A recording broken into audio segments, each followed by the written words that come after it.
E Deus disse para Josué se dispor e passar o Jordão, né? Então ele precisava se dispor.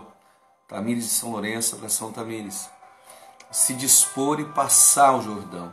E Jordão significa rio da justiça, né? Por que rio da justiça? Porque ele começa na terra de Dan, e por isso também chamado rio de Dan. Rio de Dan, rio da justiça. Lá em Gênesis capítulo 30, versículos 5 e 6, diz que Bila engravidou e deu-lhe um filho. Então Raquel disse: Deus me fez justiça, ouviu o meu clamor e deu-me um filho. Olha o pastor de Goiânia, que benção, pastor. Abração, Tati do Capão, Marlene do Rio. Prazer, queridos, falar com todos. Lucas Encruzilhada, Ricardo de Santa Cruz do Sul. Um abração a todos esses lugares, cidades. E ali então, Gênesis capítulo 30, versículo 5 e 6 que eu estou falando, Raquel diz: Deus me fez justiça. E deu o nome de seu filho Dan. Então o rio Jordão começa lá na terra de Dan, e por isso também é chamado rio de Dan, rio da justiça. E é um tempo de atravessarmos o rio da justiça, deixarmos para trás todo tempo de injustiça nas nossas vidas e entrarmos em um tempo de justiça de Deus sobre cada um de nós. Essa é a palavra profética para as nossas vidas, essa é uma palavra profética para a tua vida. Deixar para trás todo o rio de toda injustiça, né? E entrar no rio da justiça, e entrar na terra prometida e viver o destino glorioso que Deus tem para as nossas vidas. Esse dispor-se que Deus falou para Josué: dispõe-te e passa esse Jordão, e passa o rio da justiça, entra na justiça que eu tenho para a tua vida. E Deus tem isso para nós. A Bíblia fala que o seu reino é um reino de justiça. O reino de Deus é um reino de justiça. Então a gente pode esperar essa justificação do Senhor. E justiça também é importante a gente entender que não é simplesmente aqueles que erraram pagarem o preço pelo seu erro. Não, justiça é restituir aqueles que foram roubados, defraudados. O nosso conceito de justiça é um conceito muitas vezes equivocado. Na nossa nação, se uma pessoa roubou, ela é presa, mas ela não tem que restituir a quem ela defraudou, a quem ela roubou. Mas o conceito de Deus de justiça é que aquele que foi prejudicado seja restituído. Essa é a justiça de Deus. Em todas as áreas que tu fostes prejudicado, Deus vai trazer justiça sobre a tua vida, vai restituir. Então, se você tinha falta de alegria, receba alegria sobre a tua vida. Se você perdeu, quem sabe, até mesmo o teu tempo de juventude, tantas pessoas não puderam ter uma boa infância, querido. Não é que você vai voltar a ser criança, mas a alegria que você perdeu daquele tempo, Deus vai restituir sobre a tua vida. Assim é na área emocional, na área financeira, na área profissional, na área ministerial. Porque justiça é quando Deus restitui aquilo que nos foi levado, saqueado, roubado. É isso que é a justiça de Deus. E Deus fala agora para Josué, para eles passarem o rio da justiça. Como eu falei na live de ontem, eles tinham enfrentado 430 anos de escravidão lá no Egito. Ficaram mais 40 anos no deserto. E agora Deus estava mudando o ciclo na vida deles, levando eles para um novo ciclo, para um novo patamar. E esse ano é um ano de mudança de ciclo, é um ano de mudança de patamar, é um ano de passagem, é um ano de inflexão nas nossas vidas. E a gente precisa entender isso de todas as formas. E nós, como igreja, precisamos nos posicionar. Em breve eu quero fazer algumas lives falando sobre a importância dos 7 montes, falando cada um dos montes. E esse é um ano, queridos, que é um ano que nós vamos falar muito sobre a questão do monte do governo. É um ano de eleição, um ano de mudança, e a gente precisa estar muito consciente dessas coisas que estão acontecendo. A igreja tem sido despertada para entender as 7 áreas de influência da sociedade, os 7 montes, e nós precisamos entender que esse é um ano de mudança, um ano de inflexão, um ano de passagem. Então Deus disse para Josué: atravessa esse Jordão.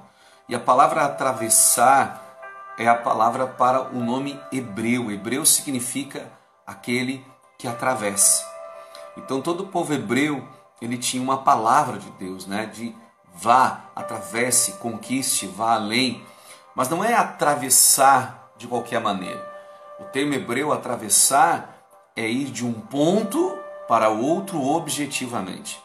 Então Deus sempre ele quer nos levar de um lugar para outro com objetividade. Deus quer nos levar a atravessar. Isso que é o destino que Deus tinha dado aos hebreus. Atravessa esse Jordão.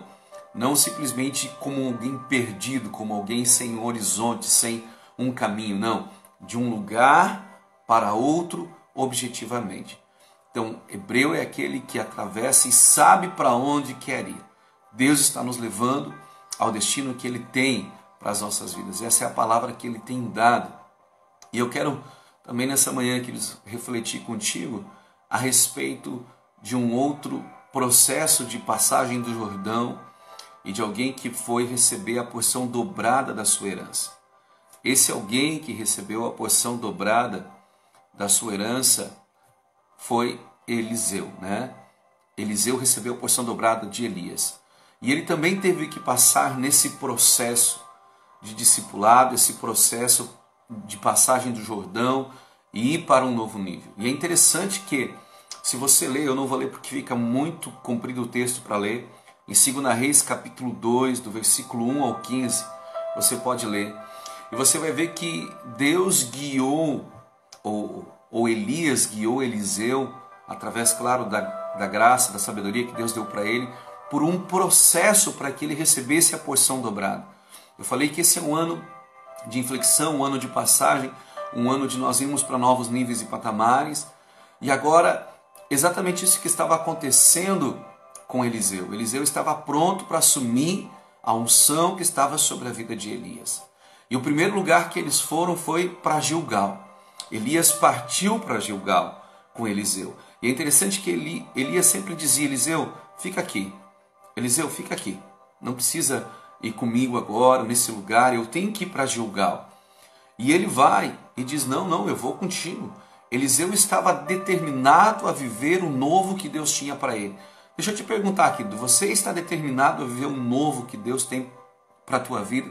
Você está determinado a alcançar a unção que Deus tem para a tua vida? O projeto que Deus tem para a tua vida? Você está determinado a viver dessa forma? Eliseu estava determinado a viver o projeto que Deus tinha para ele.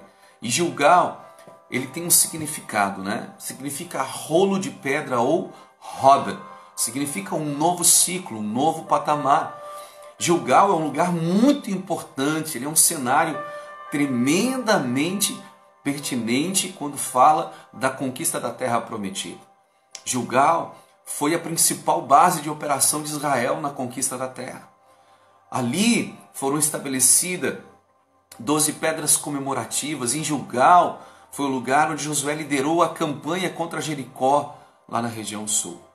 Então eles foram a Gilgal.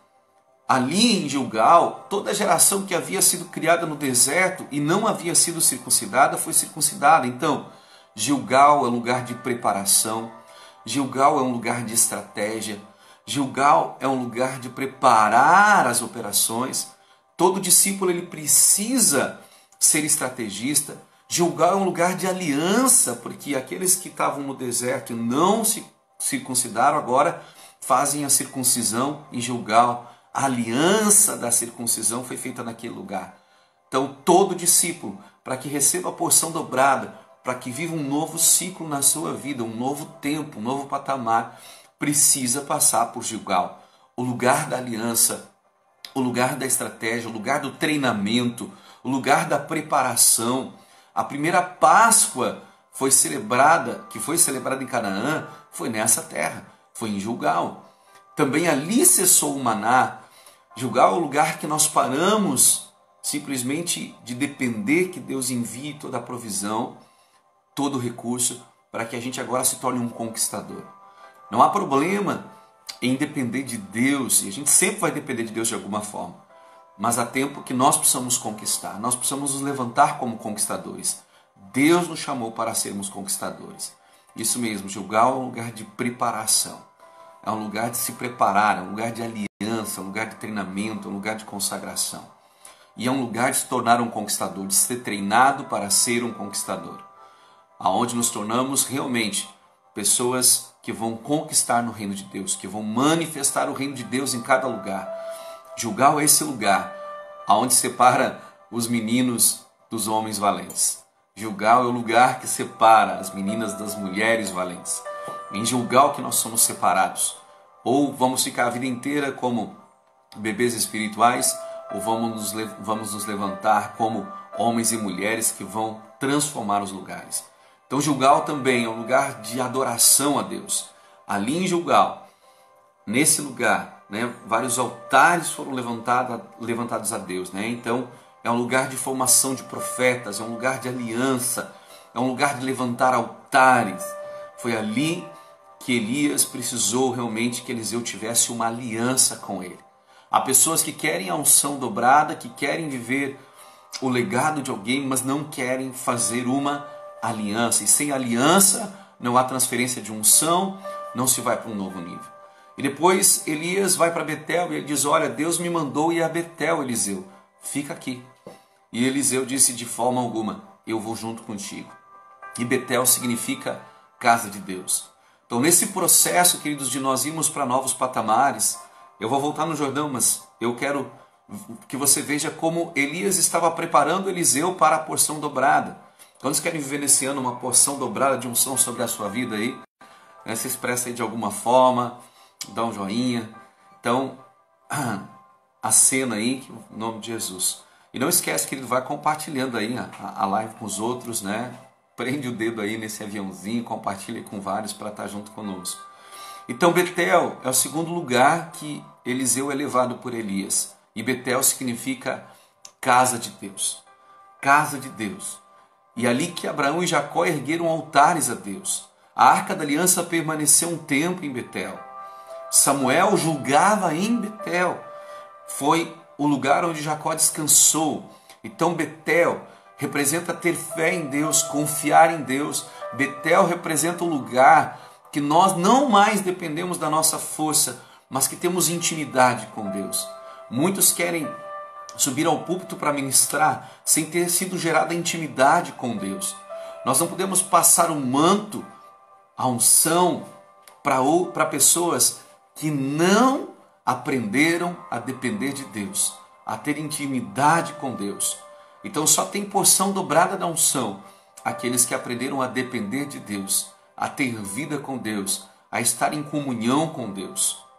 E é isso que Eliseu estava sendo levado pelo seu discipulador. Elias estava levando Eliseu, primeiro por Gilgal, a terra da aliança, depois da aliança, da preparação, do treinamento, depois para Betel, lugar de depender de Deus, de conhecer a Deus intimamente. Você conhece a Deus intimamente, querido? Você tem crescido nisso?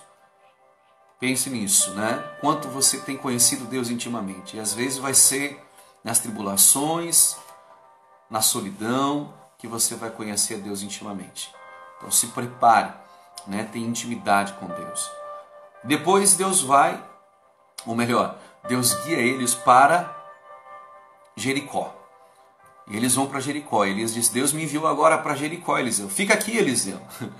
Elias parece que estava sempre provando Eliseu se Eliseu de fato queria viver aquela porção dobrada, porque ele disse: tu vai ter que estar comigo para viver essa porção dobrada. E Jericó significa perfume, unção. Elias estava ensinando Eliseu que precisava exalar o mesmo perfume. Ele precisaria realmente ter da mesma unção. Ele precisava andar nos mesmos princípios que Elias tinha andado. A passagem do manto, da porção dobrada, queridos, ela só acontece de fato por aqueles que vão buscar a mesma unção, que querem da mesma unção, que vão honrar a mesma unção. A propósito, a unção que você honra é a unção que você recebe. Se você ainda não comprou meu livro Honra, está aqui, fazer um momento aqui para falar para você. Nesse livro fala sobre isso. A unção que você honra é a unção que você recebe. Então, se você não adquiriu ainda, estou fazendo aqui meu merchan, E agora, Elias leva Eliseu para dizer: você tem que buscar essa mesma unção, você tem que honrar essa mesma unção, você tem que querer essa mesma unção. Então busque a unção de Deus para que você possa ir para um novo nível, você possa ir para um novo patamar. E o quarto lugar agora que Elias leva Eliseu, obrigado Miriam, livro maravilhoso, é o Jordão. Kátia disse excelente livro, é verdade, obrigado Kátia, graças a Deus, né? E Jordão, como eu falei, o rio da justiça, né? Agora ele estava indo para esse rio. Também Jordão significa aquele que desce, aquele que corre, aquele que flui, né? E ele fluiria, ele andaria na justiça, naquilo que ele havia recebido. Ele seria justificado por Deus por ter feito todo esse processo de discipulado. E agora Eliseu, ele iria viver dessa forma. E de fato Eliseu, ele opera o dobro dos milagres de Elias, ele vive nessa unção que estava sobre o profeta Elias. E o discípulo estava pronto para fluir, para viver o seu ministério. Então ele vai passar por Gilgal, lugar da aliança, do treinamento, da preparação. Ele vai passar por Betel, que é o lugar de aprender a ter intimidade com Deus, a conhecer a Deus intimamente. Vai passar por Jericó, que é o lugar da mesma unção, de ser treinado na unção, de ser preparado na unção. E vai passar pelo Jordão, que é o rio da justiça, e que vai fluir nessa justiça. E foi isso que Eliseu experimentou. Querido, é tempo de nós, como discípulos de Jesus, de fluirmos na unção que Deus tem para a vida de cada um de nós. É tempo de nós passarmos por esse processo todo. Aonde você está no teu processo aí?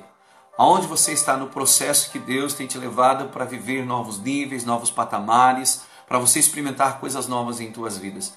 Você está em Gilgal, no lugar do treinamento, no lugar da aliança. Você é alguém que tem aprendido a andar em aliança. Aliança com Deus, aliança com aqueles que Deus te direcionou a ter aliança. Você tem honrado essas alianças que Deus mandou você fazer? Ou você simplesmente não honra alianças? Então Gilgal é o lugar da aliança, pois lugar da intimidade com Deus. Você tem aprendido a crescer em intimidade, a depender de Deus, não da tua força, não da tua sabedoria, não da tua perspicácia, mas sim de ser alguém que ouve a voz de Deus, que ouve a direção de Deus.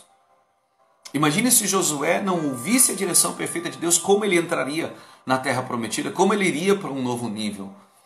Depois, Jericó, realmente é alguém que está manifestando a unção de Deus ou a carnalidade. É alguém que tem unção de Deus, e unção é a capacitação de Deus para viver o sobrenatural, para manifestar a obra de Deus.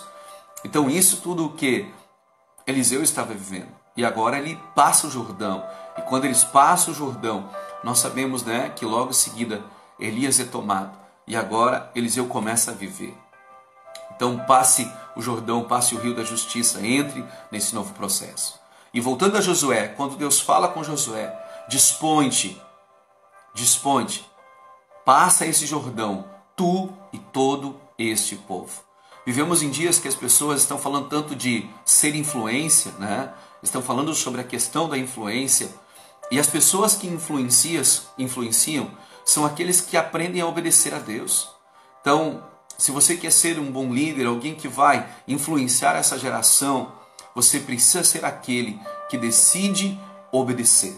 Quando Josué aprendeu a obedecer a Deus, Deus o posicionou como líder, como influência naquela geração. E é Deus quem levanta, é Deus que nos coloca no lugar de evidência. Em seguida Deus fala para Josué, seja forte e seja corajoso. Deus vai falar para Josué isso. Lá em Josué 1,6, ser forte e corajoso, porque tu farás esse povo herdar a terra que sob juramento prometi dar a seus pais. É Deus quem promete, mas é nós que vamos conquistar. É Deus quem prometeu, mas é nós quem vamos conquistar aquilo que Ele prometeu para as nossas vidas. Amém? Ele promete, mas é nós que vamos conquistar. E Deus diz ser forte, e forte é a palavra shazak no hebraico, que é fortalecer, é prevalecer, é ser corajoso, é tornar-se forte, é ser persistente. Tudo isso significa essa palavra shazak no hebraico.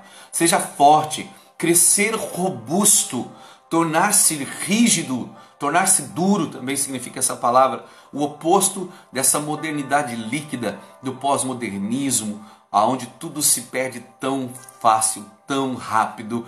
É ser alguém forte, é ser alguém persistente, é ser alguém corajoso. Exatamente isso que Deus estava falando com Josué. E parece que Deus está falando com a nossa geração isso, né, queridos? Porque há um ditado que diz, né, que homens fortes geram tempos fáceis. Tempos fáceis geram homens fracos. E homens fracos geram tempos difíceis. E nós estamos vivendo já desde o ano de 2020 a pandemia. Ainda não saímos dessa pandemia. E agora temos essa guerra entre a Rússia e a Ucrânia. Quando as coisas estavam engrenando, vem essa guerra, parece que ontem os commodities bateram recorde, não sei se você viu essa notícia. E tudo isso está um tempo difícil. Parece que Deus está dizendo, eu quero gerar pessoas fortes. Vínhamos em meio a esse pós-modernismo, essa modernidade líquida, onde essa geração floco de neve, tão bonita, mas que se quebra tão fácil. E agora Deus está falando conosco, eu quero que vocês sejam fortes para conquistar tudo que eu tenho para vocês. Sejam fortes para conquistar tudo que eu tenho destinado a vocês. E Deus ainda fala, seja corajoso. E a palavra amatz, no hebraico, também é muito parecido, né? Ser forte é estar alerta, ser corajoso, resoluto, audacioso, sólido, duro. É fortalecer, é assegurar, é endurecer, tornar-se firme. Tudo isso é a palavra corajoso, é confirmar-se, é persistir, é mostrar-se superior. Tudo isso significa a palavra corajoso. E Deus está falando isso para Josué. E nós precisamos ser fortes para conquistar tudo que Deus tem para nós. E eu quero concluir hoje, que diz a live, já quase passando um pouquinho, né? É que a bênção requer disposição. Nós precisamos nos dispor. Mateus 11:12 diz que desde os dias de João Batista até agora o reino dos céus é tomado por esforço e os que se esforçam se apoderam dele. Então, dispõe-te, esforça-te para conquistar a bênção. Esforça-te. E no hebraico a palavra bênção é berá, que vem da raiz da palavra barak, né? E significa o quê? Ajoelhar, abençoar, exaltar, felicitar. Mas eu quero me deter nessa palavra ajoelhar. Então a palavra berá vem da mesma origem, ou é a mesma palavra para joelho, ajoelhar. Então para se ajoelhar é necessário esforçar-se. Você tem que se esforçar. E quem ora de joelho sabe disso, né? Tem que se esforçar. E depois que você vai se acostumando, se torna normal. Mas buscar a bênção requer esforço. É isso que eu quero chamar a tua atenção. O joelho que se dobra, precisamos nos dobrar diante do nosso Deus. Precisamos buscar, nos dispor para buscar a bênção. Lá em Deuteronômio 28:2 a palavra diz, se ouvires a voz do Senhor teu Deus, virão sobre ti e te alcançarão todas essas bênçãos. E ali está enumerada um grande número de bênçãos. Então, para a bênção nós temos que ouvir e obedecer a Deus. Nós precisamos nos dispor, nos dobrar, ter disposição no nosso coração. Senão nós não vamos receber a bênção de Deus. Então dispõe-te. Essa é a palavra para esse tempo. Dispõe-te, esforça-te e busca a bênção de Deus sobre a tua vida. E Deus ele quer fazer isso. E você que está aqui, eu tenho certeza que quer receber a bênção de Deus sobre a tua vida. Amém? Essa é uma palavra para o dia de hoje, uma palavra para a tua vida, uma palavra para esse tempo, como Deus falou para Josué. Esforça-te, passa esse Jordão, tu e todo esse povo. Amém. Que você também possa entrar nesse rio de justiça e alcançar tudo que Deus tem para a tua vida, viver esse ano de mudança, esse ano de avanço, esse ano para ir além. Eu quero orar por você nessa manhã, abençoar a tua vida. Pai querido, obrigado por esse tempo aqui de live nessa manhã. Graça sobre a vida de cada um dos teus filhos, cada um possa avançar em direção ao destino que tu tens. Esse que é um ano de transição, é um ano de nós avançarmos, de irmos para novos níveis e patamares. Que cada um dos teus filhos possa experimentar isso sobre a sua vida. Eu abençoo o dia de hoje, abençoo a família de cada um, o trabalho, abençoo, Deus querido, aqueles que hoje têm as suas células. Eu abençoo, Deus amado, o trabalho evangelístico de cada um. Eu abençoo cada cidade aqui representada. Nós oramos também, Deus querido, pelas nações, oramos especialmente, Deus, pela nação da Ucrânia, da Rússia, que o Senhor venha Tem misericórdia dessas nações, que essa guerra venha acabar, Deus, o quanto antes. Nós oramos, intercedemos e pedimos a tua bênção sobre essas nações, oramos pela tua intervenção sobre, Deus, a vida de cada um de nós e que possamos viver as tuas promessas, Deus. Declaramos vida e vida em abundância sobre cada um de nós e todo esse projeto de morte das trevas seja repreendido em nome de Jesus e a vida do Senhor venha sobre nós. Esse ano que é um ano tão decisivo, Deus, que o Senhor dê graça a cada um de nós. Em nome de Jesus oramos e te louvamos de todo o coração. Amém. Amém, queridos. Então, se você foi abençoado pela live, compartilha nos teus grupos, né? Compartilha nos teus grupos aí. Se você foi abençoado, compartilha nos grupos que você tem lá da igreja, aonde você está, compartilha. E também compartilha com os teus amigos aqui no Instagram e nas outras redes sociais. Tá bom? Um forte abraço a todos. Amanhã, às 8 horas de novo, de segunda a sexta, nós vamos estar com a live aqui, essa palavra pela manhã, 30 minutinhos de live. E quero que nas próximas a gente seja um pouquinho mais interativo também. Que Deus abençoe muito a tua vida. Tenha um excelente dia. Shalom, shalom a todos.